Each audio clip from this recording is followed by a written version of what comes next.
lab we're going to be configuring failover clustering. First we're going to be configuring the quorum, then we're going to configure the clustered storage space, and then we're going to implement cluster awareness updating.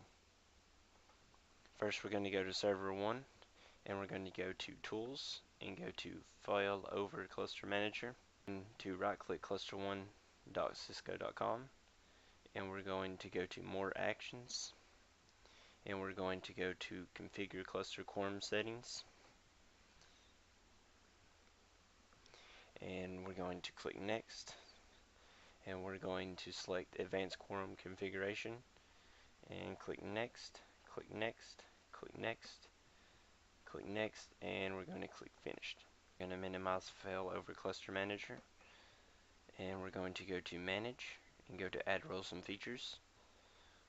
We're going to click next, click next. We're going to select server 1 as the destination and click next.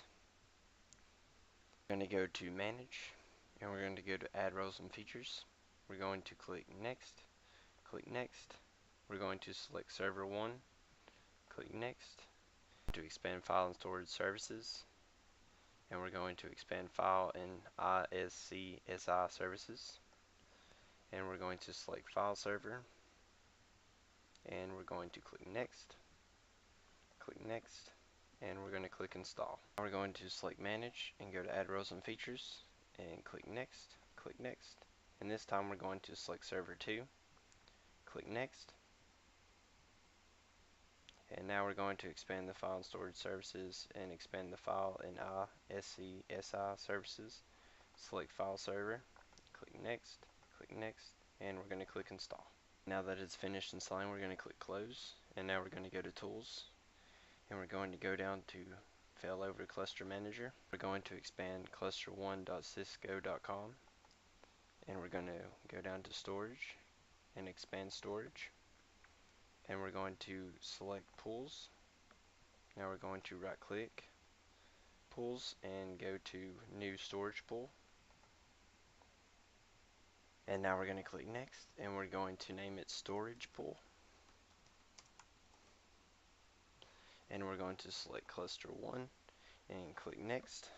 Now we're going to select the physical disk 3, 4, and 5,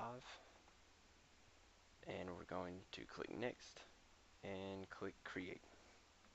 You can tell it's been completed, and now we're going to click close. We're going to right click storage pool, and we're going to go to new virtual hard disk. Now we're going to click next, and we're going to click storage pool, and we're going to click next. We're going to name it storage disk,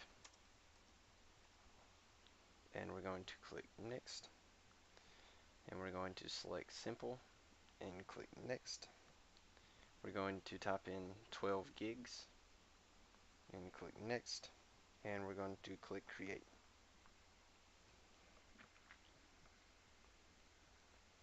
Now as you can tell, it's been completed. Now we're going to click close. I'm going to go to manage and go to add roles and features.